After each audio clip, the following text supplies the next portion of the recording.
Hello friend. तो आज हम बात कर लेंगे स्पर्म की कि जो अपनी बॉडी में किस प्रकार रिलीज होते हैं स्पर्म्स जो टेस्टिस में प्रोड्यूस होते हैं, फिर उन्हें रिलीज़ करता है। कौन रिलीज़ करते हैं उन्हें? बेस्ट डिफरेंस उन्हें अपनी ओर्स कैरी करते हैं। फिर वो अपना प्रोस्टेटेड ग्लैंड्स में उनका मैच्योरेशंस होता है और वो यूरेथ्रा के थ्रू बाहर हो जाता है। तो जो स्पर्म्स आप इसमें कैसे क्रोमोजोम्स होते हैं और इसमें कैसे कैसे प्लाज्मा मेम्ब्रेन्स होते हैं, कैसे एक्रोसोम्स होते हैं, एंडोमेट्रियम्स कैसे इसमें इंश्योर करते हैं, तो पूरा आप इसका एक टू एक पॉइंट्स अच्छे से अपन करने वाले हैं।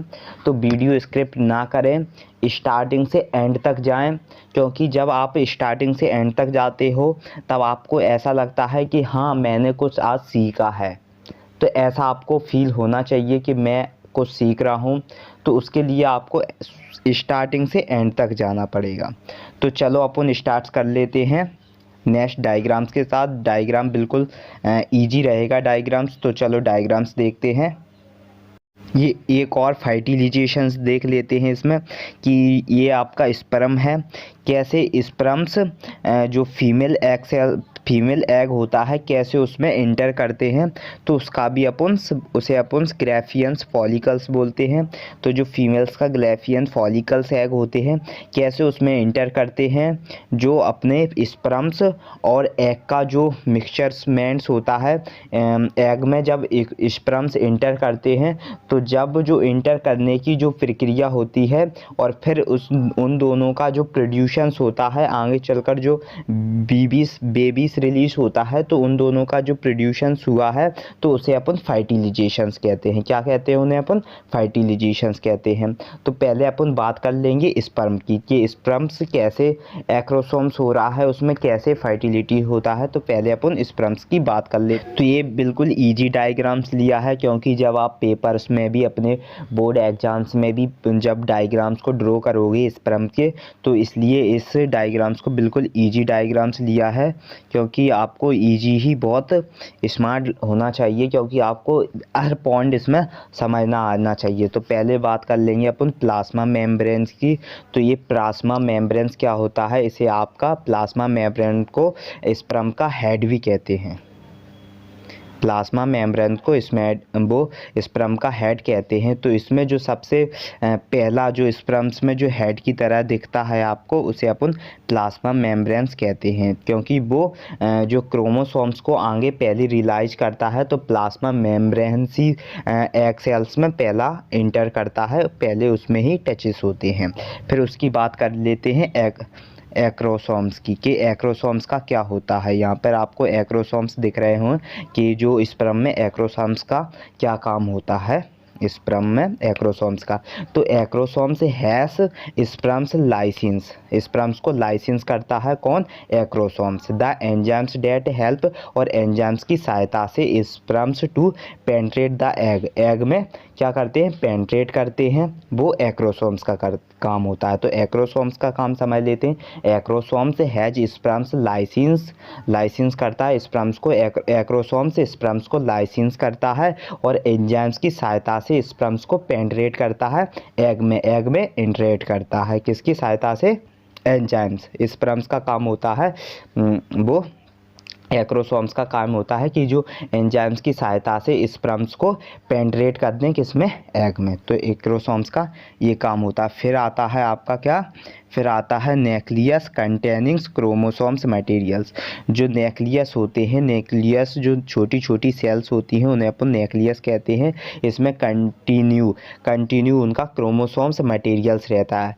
क्या रहते हैं? जो क्रोमोसोम्स होते हैं वो 46 होते हैं, लेकिन उनका 23 क्या होते हैं? पेयर्स होते हैं। तो 23 का जो पेयर्स होते हैं इसलिए उन्हें 46 कहते हैं। 46 होते हैं लेकिन 23 का पेयर होता है किसका?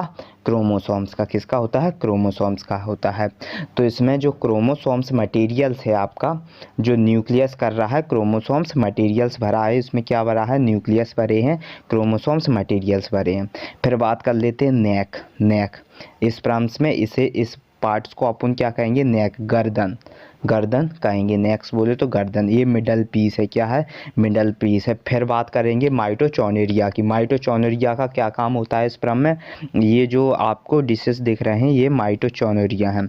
तो माइटोचॉन्ड्रिया एक एनर्जी सोर्स हो जो स्विमिंग्स, जो क्या करता है स्पर्म्स को लहराते तैरते हुए जाता है ना, जो एग सेल में इंटर करता है, एग में जब इंटर करता है स्पर्म्स तो एक तैरते हुए मतलब स्विमिंग करते हुए और जो एनर्जी के साथ, एनर्जी सोर्स के साथ स्विमिंग करते हुए जाते हैं, तो वो माइटोचॉन्ड्रिया का काम होता है। क्या करता है, माइटोचॉन्ड्रिया का वो काम होता है। किसका काम होता है, माइटोचॉन्ड्रिया का काम होता है। फिर बात कर लेंगे अपन टेल की, उसके स्पर्म्स के टेल की, कि टेल का भी एक मेन वो है, टेल का जो पूंछ होती है स्पर्म्स की, इसमें क्या काम होता है टेल्स का, तो टेल की बात कर लेंगे।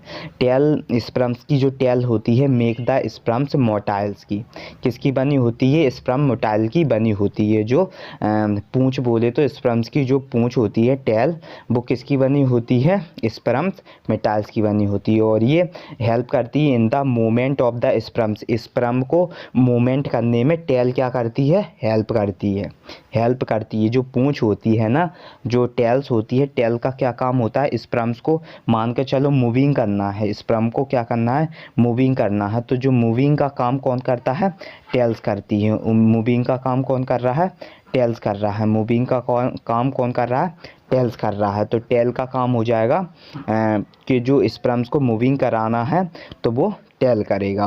वेजाइना तक, स्पर्म वेजाइना तक जा रहा है, रीच कर रहा है फ्रॉम वेजाइना तक टू द फॉलिपन, जो फॉलिपियन ट्यूब होते हैं वो वेजाइना कहाँ खुलती है, फॉलिपियन ट्यूब्स तक वेजाइना खुलती है। तो उसमें जो स्पर्म्स को ले जाने का काम, रीच का काम कौन कर रहा है, स्पर्म टेल कर रही है। द साइट ऑफ द फाइटिलिजीज तक, किस साइड ले जाती है, फाइटिलिजीशंस के साइड्स कौन ले जाती है, टेल का क्या काम होता है, टेल एक मेन रोल कर रही है। टेल जो पूंछ होती है, पूंछ टेल्स, तो टेल की बात कर लेंगे। तो जो मेक द स्पर्म मोटाइल जो स्पर्म्स की बनी होती है और वो हेल्प करती है, help in the movement of the sperms to reach from vagina to the fallopian tubes the side of fertilisations. तो इतना आप समझ लेंगे कि जो पूंछ होती है, पूंछ आपके स्पर्म्स को मूवमेंट करने का काम, मूवमेंट होता है जब स्पर्म्स, तो उसके काम में स्पर्म्स टेल आती है, क्या आती है, स्पर्म टेल आती है। और स्पर्म्स आपके जो टेल होती है, टेल्स स्पर्म्स को कहाँ तक ले जाती है, वेजाइना तक। कहाँ तक ले जाती है, वेजाइना तक। कौन ले जाती है, स्पर्म की जो टेल होती है, टेल का काम करता है, वेजाइना तक ले जाती है और फॉलिपियन ट्यूब तक। और कहाँ तक ले जाती है, फॉलिपियन ट्यूब तक, साइड ऑफ द फाइटिलिजेशंस, तब तक फाइटिलिजेशंस ना हो। ठीक है, अब बात कर लेंगे अपन एक और पॉइंट्स की बात कर लेंगे कि इसमें एंड्रोमेट्रियम्स क्या होते हैं। एंड्रोमेट्रियम्स इंजॉय द इम्प्लीटेशंस करता है और प्लास्टोसाइट्स में, फाइटिसिफेट्स में, in the placenta formation secrete urine milk. देखो आप फाइटिलिजेशंस की बात, देखो ये क्या हो रहा है, ये फाइटिलिजेशंस हो रहा है। ये एग से जब स्पर्म्स टकरा रहे हैं, क्योंकि जो स्पर्म्स होते हैं, स्पर्म्स को क्या करना है, एंटर करना है किसमें, एग में स्पर्म एंटर करेगा तभी तो फाइटिलिजेशंस होगा, देखो इसमें जो फाइटिलिजेशंस तब होता है, फाइटिलिजेशंस जब होगा है जब स्पर्म और जो एग का टकराव होगा। एग जब अपना ओवरी में से प्रोड्यूस होकर निकलेगा और स्पर्म्स जाएगा, वेजाइना के थ्रू स्पर्म जाएगा और जो एग होते हैं, एग से स्पर्म टकराएगा, एग से क्या होगा, स्पर्म्स टकराएगा और एक स्पर्म्स को क्या चाहिए, एंटर चाहिए किसमें, एग में स्पर्म्स को एंटर चाहिए, तभी तो फाइटिलिजेशन होगा। तो इसमें देख लेंगे, फर्स्ट पॉइंट देख लेंगे। फर्स्ट पॉइंट आपका क्या हुआ, फर्स्ट फॉर्म आपका स्पर्म्स टकराया, किससे टकराया, जो एग सेल्स की जो ऊपरी परत होती है उसे अपन क्या बोलते हैं, जोना फेल्यूसीडा बोलते हैं। फिर जोना फेल्यूसीडा से फर्स्ट पॉइंट्स में टकराया स्पर्म्स। फिर सेकंड पॉइंट्स में क्या हुए, आपको एक्रोसोम्स रिएक्शंस हुई। तो एक्रोसोम्स की मैंने बताई थी ना, एक्रोसोम्स का स्पर्म में क्या काम होता है, जो इस एग में एंटर करता है ना स्पर्म्स, तो वो एंटर कौन करवाता है, एक्रोसोम रिएक्शंस करवाती है। कौन करवाती है, एक्रोसोम्स रिएक्शन करवाती है। और थर्ड पिक्चर्स में देख लोगे जब एग से वो टकरा चुका, पूरी तरह टकरा चुका थर्स में, तो उसे अपन क्या कहेंगे, cross the zona pellucida.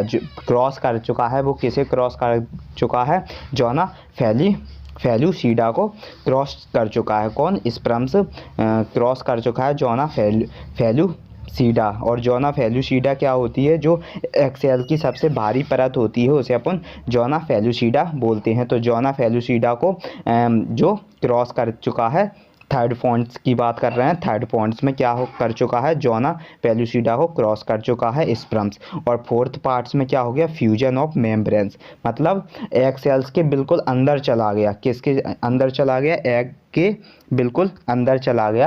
Egg के क्या हो गया, स्पर्म से एंट्री ले ली है, स्पर्म में क्या ले ली है, एंट्री ले ली है, एग के अंदर एंट्री ले ली है, तो उसे अपन कहेंगे फ्यूजन ऑफ मेम्ब्रेन हो गया। और एंट्री लेने के बाद जो होगा वो फ्यूजन ऑफ न्यूक्लियाई होगा, फ्यूजन ऑफ न्यूक्लियाई होगा। तो ये पूरा कॉन्सेप्ट था कि कैसे फर्टिलाइजेशन हुआ था अपना, क्या स्पर्म्स के क्या मेन टॉपिक थे, कैसे स्पर्म्स में नाइक का काम क्या होता है, टेल का काम क्या होता है, एक्रोसोम्स का काम क्या होता है, और हेड का काम। ये तो पूरा आपने देखा था स्पर्म्स के, वो हेड था पूरा। तो आपने पूरा देख लिया था कि स्पर्म्स में क्या क्या काम हो रहे थे स्पर्म में। तो स्पर्म्स ने कैसे फर्टिलाइजेशन किया था, कैसे एंट्री ली थी, वो आपको 1 to 3 पॉइंटों में आपको सिंपल्स मीन में समझा चुका हूँ। तो ऐसे फर्टिलाइजेशन होता है स्पर्म्स ऑफ एग का। तो और नेक्स्ट टॉपिक शुरू करेंगे अपन नेक्स्ट सीजन्स के पास, क्योंकि अगला जो टॉपिक होने वाला है वो आप बोर्ड एग्जाम्स के लिए बहुत ही इम्पोर्टेंट टॉपिक होने वाला है, क्योंकि उस टॉपिक में आपको ऐसी सीरीज ले आने वाला हूँ आगे चल के, आपके बहुत ही पावरफुल कॉन्सेप्ट रहेंगे वो।